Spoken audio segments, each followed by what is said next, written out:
Bueno, hoy vamos a hablar de la nueva ley para el control de flujos irregulares de capitales enviada por el presidente a la Asamblea y que se tramita ya en estos días. Un gusto tener a nuestro amigo Marcelo Espinel, subdirector de la Fundación Ciudadanía y Desarrollo con nosotros. Mi querido Marcelo, bienvenido. ¿Qué tal? ¿Cómo estás? Hola, Cristian, muy buenos días. Un cordial y atento saludo a tu audiencia. Una nueva ley, llueven las leyes, esta en especial, que controla a las ONGs y a las fundaciones. ¿Es necesaria realmente, Marcelo? De hecho, sí. Desde varios sectores de la sociedad civil, hace muchos años atrás, nosotros estamos pidiendo una ley que regule a la sociedad civil. ¿Por qué te digo esto, Cristian? Porque el trabajo de las fundaciones ha venido siendo regulado con decretos ejecutivos. Tú debes recordar el decreto ejecutivo número 16, el decreto controversial de Rafael Correa, con el que se cerró Fundación Pachamama, se intentó cerrar Fundamedios, se retiró la sede de la CONAIE. Después este decreto fue reemplazado por el decreto 193 emitido por el presidente Moreno en el año 2017. Entonces, date cuenta cómo el trabajo de las fundaciones está regulado bajo, pues, la voluntad del presidente de turno. Y eso termina siendo peligroso. Uno necesita una ley que regule el trabajo de las fundaciones y esto es lo que manda la Constitución y los estándares internacionales. Ahora otra cosa es el contenido de esa ley. Y sobre el contenido, me imagino ustedes ya han tenido la oportunidad de revisarlo. ¿Qué es lo más destacable, Marcelo? A ver, en primer lugar, creo que es positivo que se hable de transparencia e integridad. Es decir, oponernos a que se transparente cómo se financian las organizaciones, oponernos a que se transparente quiénes integran las fundaciones o cuáles son los resultados de su trabajo, creo que sería un error. Eso creo que es positivo y siempre hay que apoyar. Ahora, existen disposiciones de la ley que sí pueden ser controversiales, que pueden ser mejoradas, sin duda que sí. Te voy a poner dos ejemplos. Por favor. El primero refiere a que existen dos causales de disolución de las organizaciones de la sociedad civil. La una es atentar contra el orden público y la otra es atentar contra la seguridad del Estado o afectar derechos fundamentales. Y eso puede ser muy subjetivo. Recordemos, por ejemplo, que la causal de disolución de Fundación Pachamama fue afectar el orden público.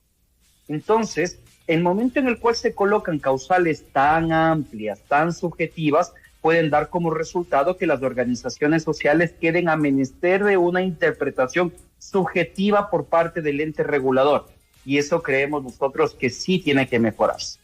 En segundo lugar, se establece una serie de obligaciones financieras, de transparencia, la determinación de oficiales de cumplimiento para las organizaciones sociales, pero dejan a discreción de la Superintendencia de Economía Popular y Solidaria el determinar qué organizaciones son las que tienen que cumplir con estas obligaciones y cuáles no. Y esto tiene que estar establecido en un reglamento. Si nosotros dejamos de este tipo de aspectos a discreción de un reglamento que tiene que ser emitido por el Ejecutivo o normativa inferior que tiene que ser emitida por la Superintendencia, nuevamente dejamos abierto un campo de discrecionalidad. Esto debería estar establecido en la ley para que las reglas del juego estén claras. Perfecto. Ahora, en la actualidad, ¿hay controles, cierto tipo de controles a las fundaciones y a las ONGs? ¿Ya existen? Ya existen estos controles y de hecho yo creo que el Estado cuenta con las herramientas para poder identificar el lavado de activos dentro de las organizaciones de la sociedad civil, así como también organizaciones que pueden estar siendo utilizadas como fachadas, como vehículos jurídicos para la comisión de ilícitos. Entonces, algo que creo que es importante aquí también es indicarle al Estado, al gobierno, que si se han identificado organizaciones que están lavando dinero, es necesario que los ecuatorianos lo sepamos.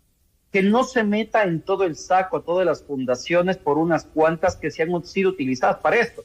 Y te pongo dos ejemplos que todos recordamos. Recordemos la fundación de Mayra Salazar, que estuvo involucrada en el caso Metástasis, así como también la fundación que se utilizó para la pacificación de las cárceles.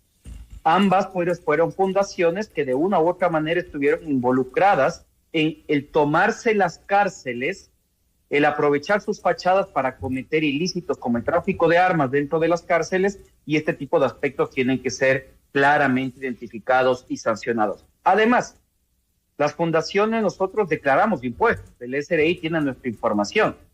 Nuestros recursos que provienen de donantes tienen que ingresar al sistema financiero. por ende son auditados por la Superintendencia de Bancos y también por la Unidad de Análisis Financiero. Y cada fundación tiene un ente regulador que es un ministerio. Te hablo del caso de Fundación Ciudad de Desarrollo, es el Ministerio de Educación. Todos los años yo tengo que entregar mis balances financieros y también mis reportes de actividades. Esto quiere decir que el Estado sí cuenta con información sobre qué es lo que hacen las fundaciones, adicionalmente de información financiera que también es relevante. Sí, los controles yo creo que es pertinente, es necesario, porque, y tú lo has mencionado, hay de todo. Lo que no estaría bien es que se satanicen y también se pongan contra la pared de cierta manera con estas nuevas leyes, con estas nuevas regulaciones a fundaciones, a ONGs que hacen un muy buen trabajo y sobre todo en favor de los ecuatorianos. Yo creo que sí, y queremos confiar desde las organizaciones de la sociedad civil que se va a respetar lo que en varias partes del proyecto de ley se menciona, que la ley no será utilizada para perseguir organizaciones, que la ley lo que busca es garantizar la libertad de asociación, porque, a ver, recordemos lo siguiente, Cristian, uno de los intereses del gobierno es atraer la inversión extranjera, y la inversión extranjera se puede atraer no solo si existen condiciones positivas para el desenvolvimiento económico de las empresas, sino también si existe democracia, si existe independencia de poderes, si existe seguridad jurídica.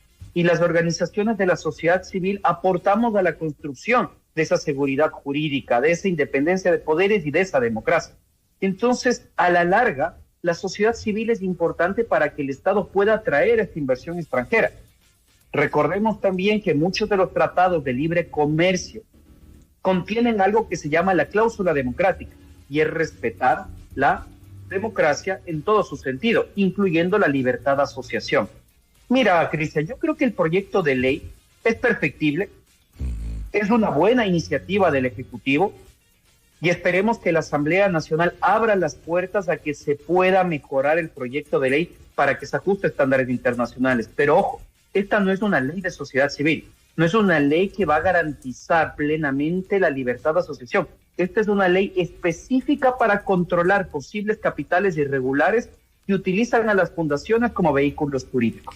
¿Qué puntos de la ley enviada por el Ejecutivo a la Asamblea los consideraría como peligrosos, riesgosos, o que se les debe poner una atención especial para luego no, como ya ha sucedido con otras leyes recientemente, encontrar errores o arrepentirse?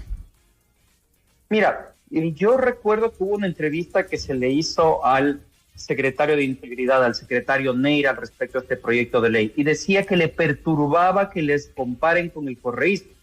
Yo creo que ellos tienen la oportunidad de poder dejar de ser comparados si modifican el proyecto de ley en un aspecto específico, las causales de disolución.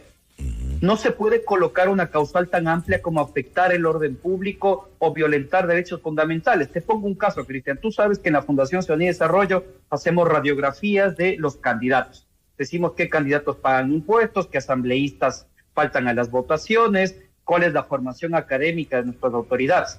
El día de mañana, por difundir esa información, van a decir, por ejemplo, que estamos afectando el derecho fundamental a la privacidad. Y mañana podría ser puesto en riesgo el trabajo de Fundación Ciudad y Desarrollo. El día de mañana sacamos un informe, por ejemplo, diciendo que hay una mala ejecución del gasto público en determinada alcaldía del país. Se puede estar diciendo que estamos afectando el orden público. Entonces, estas causales, tal y como están colocadas en el proyecto de ley, terminan siendo extremadamente peligrosas porque pueden ser utilizadas discrecionalmente para perseguir organizaciones. Interpretadas como quieran, ¿no? Claro. Exactamente, es importante colocarlas de una manera mucho más específica, mucho más clara en la ley para evitar el uso discrecional de las causales de disolución, probablemente en contra de organizaciones de la sociedad civil que puedan ser consideradas disidentes, que puedan ser consideradas críticas, y ese puede ser el riesgo. Y lo otro, no vamos a poner en un mismo saco, Cristian, a una organización de la sociedad civil con 15 años de existencia, con 40 personas en su equipo y con recursos suficientes para implementar sistemas de auditoría interna y sistemas de cumplimiento, junto con una organización de la sociedad civil barrial, nueva, con 3 integrantes, 3 vecinos, y que comiencen a cumplir los mismos requisitos. Entonces, esta determinación de los requisitos de que hay que transparentar, cómo rendir cuentas, tiene que estar establecida de una manera ecuánime de cara a que tampoco carguemos burocráticamente a estas organizaciones nuevas, pequeñas, que lo que buscan es aportar en la construcción de un mejor Estado. De acuerdo. El gobierno ha afirmado, Marcelo, que no incomoda a los honestos, pero ¿qué garantías existen realmente de posibles usos indebidos ahora o después, en otros gobiernos, del control legal para limitar la libertad de asociación? A ver, yo creo que hay que darle en este aspecto, pues, hay que coincidir con el gobierno en ese sentido. Quienes llevamos bien las cosas, quienes sabemos la importancia de la transparencia y la integridad, el que se pueda establecer esto en una norma no nos incomoda. La semana pasada tuvimos una reunión, varias organizaciones de la sociedad civil en Quito, y dijimos, qué bueno que tengamos que rendir cuentas de una manera mucho más activa. De hecho, muchas organizaciones ya lo hacemos. Si, por ejemplo, visitas nuestra página web, tú puedes ver quién nos financia, cuáles son nuestras actividades, nuestros balances financieros, y adicionalmente, pues, quienes integran la organización. Y eso es positivo. Como tiene que ser. Ahora, por supuesto que sí, es que, Cristian, si es que, por ejemplo, Fundación Ciudad y Desarrollo le exige al gobierno que rinda cuentas, mal haríamos nosotros en ocultar quiénes están detrás de Fundación Ciudad y Desarrollo. Hay que ser congruentes en esto.